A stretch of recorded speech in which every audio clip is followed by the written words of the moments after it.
Hello दोस्तों, नमस्कार दोस्तों, स्वागत है आप सभी का। इस वीडियो में हम बात करने वाले हैं प्राथमिक शिक्षक भर्ती में बीएड के लिए खुशखबरी के बारे में, जो कि आपको देखने के लिए मिलती है सुप्रीम कोर्ट ऑफ इंडिया से। इस वीडियो में हम बात करेंगे बीएड को लेकर, साथ ही साथ बीएड वर्सेस बीटीसी मामले पर सुप्रीम कोर्ट ऑफ इंडिया की तरफ से दी गई जानकारी के बारे में, उत्तर प्रदेश में नई प्राइमरी शिक्षक भर्ती को लेकर, इसके अलावा 69,000 केवीएस, इसके अलावा बिहार शिक्षक भर्ती के बारे में डिटेल में बात करें। उससे पहले आप लोग वीडियो को लाइक कर दें और शेयर कर दें, चैनल को सब्सक्राइब करके बेल आइकन को दबा लें, जिससे कि आपको रियल ऑथेंटिक जानकारी सबसे पहले मिलती रहे। वापस आते हैं मुद्दे की तरफ। मुद्दा है बीएड वर्सेस बीटीसी का। 11 अगस्त 2023 के बाद से लगातार बीएड करने वाले अभ्यर्थी किसी न किसी गुड न्यूज़ का इंतजार में बैठे हुए हैं कि कम से कम कहीं ना कहीं से उनको कोई ऐसी गुड न्यूज़ मिल जाए जो उन्होंने लाखों रुपए खर्च करके बीएड किया है उसको वसूल कर दिया जाए या फिर उसका कुछ तो रिटर्न मिल जाए। अब इसी के संबंध में सुप्रीम कोर्ट ऑफ इंडिया से उनके लिए एक जानकारी देखने के लिए मिली है, जिसको आप खुशखबरी तो कह सकते हैं, लेकिन ये खुशखबरी आप सभी की बड़ी खुशखबरी भी बन सकती है। कैसे समझते हैं। सुप्रीम कोर्ट ऑफ इंडिया ने 11 तारीख को अपना आदेश दिया था, जिसमें बीएड करने वाले अभ्यर्थियों से संबंधित 28 जून के उस नोटिफिकेशन को रद्द कर दिया। अब उस नोटिफिकेशन के बाद से अभ्यर्थी कभी एनसीटी का इंतजार कर रहे थे, तो कभी एमएचआरडी को लेकर भी इंतजार कर रहे थे, यानी कि केंद्र सरकार का, कि वो इस मुद्दे पर अपना स्टैंड क्लियर करें। लेकिन आज 16 सितंबर 2023 तक ना तो एनसीटी और ना ही केंद्र सरकार ने खुलकर इस मुद्दे पर अपनी तरफ से कोई जानकारी प्रेषित की है। अब इसी को लेकर जानकारी आप सभी के सामने देखने के लिए मिलती है सुप्रीम कोर्ट ऑफ इंडिया से। सुप्रीम कोर्ट ऑफ इंडिया में दो नोटिफिकेशन है, पहले पे बात कर लेते हैं, जो कि आपको देखने के लिए मिलता है देवेश शर्मा बनाम यूनियन ऑफ इंडिया, यानी कि Devesh Sharma versus union of India के लिए एक और पिटीशन आपको देखने के लिए मिलती है, जो कि है 38,315/2023। अब इसका मुद्दा क्या है और ये आप सभी के लिए कैसे बेनिफिशियल है उसको थोड़ा समझ लेते हैं। क्योंकि आप जानते हैं कि बीएड वर्सेस बीटीसी मामले पर बीएड करने वाले अभ्यर्थियों के लिए सुप्रीम कोर्ट एक अंतिम रास्ता है। अगर सुप्रीम कोर्ट में बीएड वर्सेस बीटीसी को लेकर कुछ पॉजिटिव चीज़ें निकल कर आती हैं तो उनके लिए आने वाली भर्तियों के रास्ते खुल सकते हैं। दूसरा रास्ता है केंद्र सरकार का, लेकिन उसमें हम बाद में बात करते हैं। अब इसी को लेकर मैंने दोपहर को एक वीडियो बनाया था, जिसमें आप सभी को जानकारी दी थी कि बीएड वर्सेस बीटीसी मामले को 5 जजों की खंडपीठ में सुनवाई के लिए अभ्यर्थियों के माध्यम से रिव्यू पिटीशन फाइल की जाएगी। जब रिव्यू पिटीशन अगर एक्सेप्ट होती है या फिर एक्सेप्ट नहीं होती है, तो उसके बाद में क्यूरेटिव पिटीशन आपको देखने के लिए मिलेगी, जो कि उपचारात्मक याचिका के नाम से आप जानते हैं। अब यहाँ पर बीएड करने वाले अभ्यर्थियों के माध्यम से रिव्यू पिटीशन फाइल कर दी गई है सुप्रीम कोर्ट ऑफ इंडिया की तरफ से दिए गए उस आदेश के खिलाफ, जो कि 11 अगस्त को जारी किया गया था। अब सवाल आप सभी के मन में होगा कि सर, आज तो यहाँ पे 16 तारीख हो चुकी है और रिव्यू पिटीशन फाइल करने का जो समय होता है वो 30 दिन का देखने के लिए मिलता है ऑर्डर आने के बाद, जो कि निकल चुका है। असल में 30 दिन का समय तो कोर्ट देती है, लेकिन इसका मतलब ये नहीं है कि आप 30 दिन बाद कोई भी रिव्यू पिटीशन फाइल नहीं कर सकते हैं।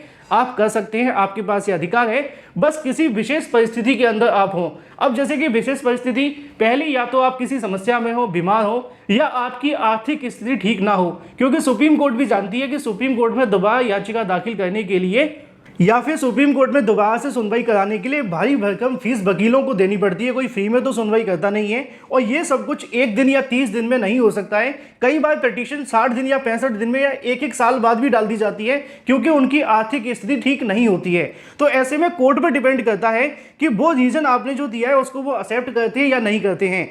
इसी में जब आप जाएंगे तो नीचे आप सभी के सामने एप्लीकेशन और डॉक्यूमेंट्स के सेक्शन में देखने के लिए मिलेगा, जो कि लिखा हुआ है condition of delay in filing review petition, यानी कि जो रिव्यू पिटीशन को डिले किया गया है फिलिंग करने में, उसका रीजन उन्होंने यहाँ पे दिया है। अब वो रीजन क्या दिया है वो तो अभ्यर्थी दे देंगे। जैसा कि मैंने आपको एग्जांपल के तौर पे 2 सबसे बेस्ट एग्जांपल दिए। पहला आपकी आर्थिक स्थिति ठीक ना होना, और दूसरा आप जानते हैं कि अगर आपकी कोई समस्या हो जाती है फिजिकल तौर पे, तो भी आप यहाँ पर दे सकते हैं, मेडिकल तौर पे जो भी हो।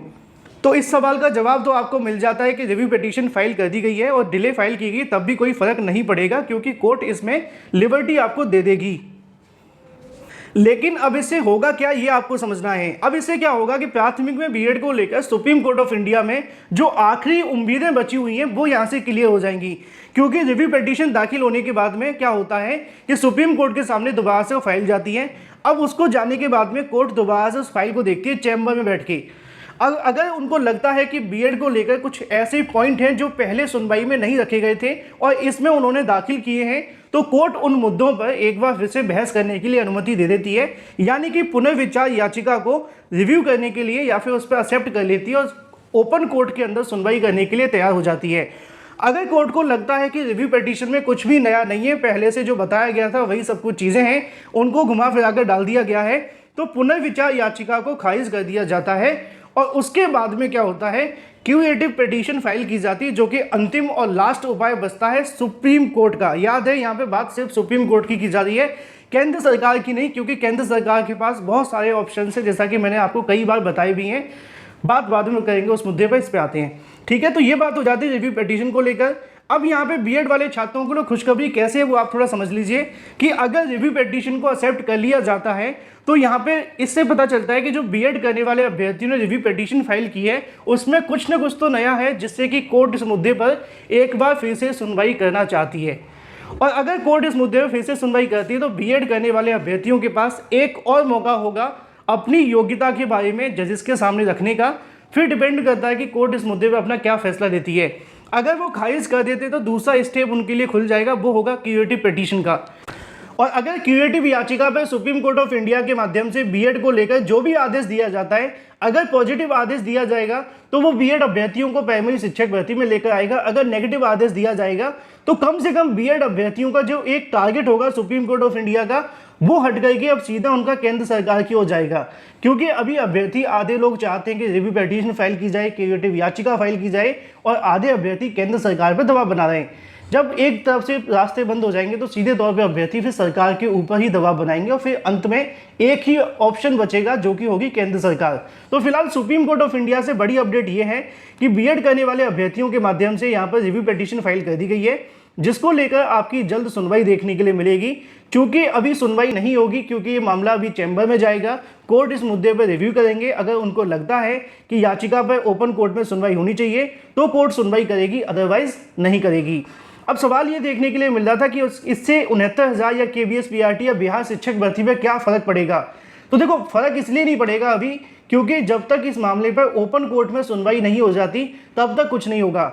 अगर रिव्यू पिटीशन को एक्सेप्ट कर लिया जाता है तो कोर्ट के माध्यम से जो भर्तियां चल रही हैं, चाहे वो केवीएस पीआरटी हो या बिहार शिक्षक भर्ती, इनके लिए एक आदेश दे दिया जाएगा कि अभी इन मामलों को रोक करके रखा जाए, या फिर अगर इनकी नियुक्ति की जाती है तो कोर्ट के फाइनल जजमेंट के अधीन कर दी जाएगी, यानी कि एसएलपी के आउटकम पर डाल दिया जाएगा।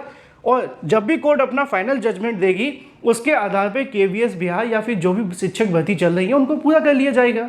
तो फिलहाल मुद्दे की बात यह है कि जो पुरानी भर्तियां चल रही हैं उन पर फर्क तो पड़ेगा, लेकिन वो तभी पड़ेगा जब पुनर्विचार याचिका को फिर से एक्सेप्ट कर लिया जाता है, ओपन कोर्ट में सुनवाई होती है, तो कोर्ट इस मुद्दे पर अपना आदेश दे देगी सभी भर्तियों को लेकर कि अभी किसी भर्ती में कोई भी डिस्टर्बेंस न की जाए जब तक सुप्रीम कोर्ट अपना फाइनल जजमेंट नहीं दे देती है। तो मुझे उम्मीद है कि आप सभी के सवालों के जवाब मिल गए होंगे। फिलहाल रिव्यू पिटीशन फाइल कर दी गई है, ज़्यादा अभी पॉजिटिव नहीं हो सकते, लेकिन अच्छी खबर यह है कि एक जो उम्मीद की किरण है वो तो अब आप सभी के सामने आ चुकी है। अब ये कितना उजाला करेगी ये देखना दिलचस्प है। बात कर लेते हैं अपनी अगली अपडेट के बारे में, जो कि संबंधित है उत्तर प्रदेश में नई प्राइमरी शिक्षक भर्ती को लेकर। उत्तर प्रदेश में नई प्राइमरी शिक्षक भर्ती के लिए डीएलएड बीटीसी करने वाले अभ्यर्थियों ने एक ट्विटर वार रखा है, जो कि कल की तारीख में देखने के लिए मिलता है। 17 सितंबर सुबह 11 बजे से यूपी मांगे प्राथमिक शिक्षक भर्ती को लेकर। जो भी संबंधित अभ्यर्थी अपनी मांगे रख सकते हैं, क्योंकि अभी बीटीसी वाले अभ्यर्थी चाहते हैं कि नई प्राइमरी शिक्षक भर्ती का विज्ञापन निकाल दिया जाए, जिससे कि उनको ज़्यादा से ज़्यादा संख्या में चयनित होने का मौका मिले। इसीलिए बीटीसी डीएलएड अभ्यर्थी अब प्राइमरी शिक्षक भर्ती की ओर रुख करते हुए दिखाई दे रहे हैं। फिलहाल इस वीडियो में इतना ही। Thank you for watching this video.